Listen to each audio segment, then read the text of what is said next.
എന്ത് ജോലിയും ആവട്ടെ, അവൾക്ക് ചെയ്യാമെന്ന് തോന്നിയോണ്ടല്ലേ അവൾ അപ്ലൈ ചെയ്തത്. എല്ലാ ജോലിയും ഒരുപോലെ. എല്ലാ ജോലിയും ഒരുപോലെ അല്ല. എന്റെ പിള്ളേരെ കണ്ടവന്മാരുടെ ഓഫീസിൽ അറ്റൻഡർ പണിക്ക് അയക്കാൻ എനിക്ക് മനസ്സില്ല. അത്ര ഗതികേട് എനിക്ക് വന്നിട്ടില്ല. ആലോചിച്ചു തന്നെയാ ഞാൻ ആ കാർഡ് കീറി കളഞ്ഞത്. 10ാം ക്ലാസ്സുകാരിക്ക് ഇതൊക്കെ അല്ലാതെ പിന്നെ എന്ത് പണിക്കാരി അപ്ലൈ ചെയ്യാൻ നോക്കുന്നത്?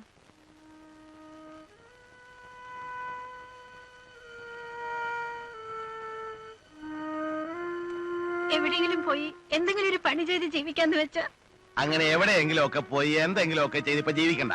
ഞാൻ ഉള്ളപ്പോ നടക്കില്ല. വേണ്ട, എന്നും ഞാനിവിടെ ഇങ്ങനെ. പോട്ടെ മോനെ, ഇനി അവസരം വരുമല്ലോ. അവസരം എന്താണ് നോക്കുന്നേ? കാര്യം പറഞ്ഞ് മനസ്സിലാക്കി കൊടുക്കാനുള്ള ഒരു പകരം ഞാൻ ഏതാണ്ട് വലിയ തെറ്റ് ചെയ്ത് മറ്റിലാക്കി എടുക്കണോ? നീയാ ഇവിടെ കൂടെ ഇല്ലാതാക്കുന്നത്. പെണ്ണിനെ തരക്കേടില്ലാത്ത ഏതെങ്കിലും ഒരുത്തനോട് പറഞ്ഞുവിടാൻ വേണ്ടിയിട്ട് ഞാൻ ഇവിടെ കിടന്ന് അധ്വാനിക്കുമ്പോ അവക്ക് എങ്ങനെയെങ്കിലും അവളെ പറഞ്ഞു വിട്ടാ മതി. പല തൂപ്പുകാരിയായിട്ടോ അറ്റൻഡർ ആയിട്ടോ ആയയായിട്ടോ വല്ലവന്റെയും വീട്ടിലെ ജോലിക്കാരിയായിട്ടോ എന്തായാലും കുഴപ്പമില്ല.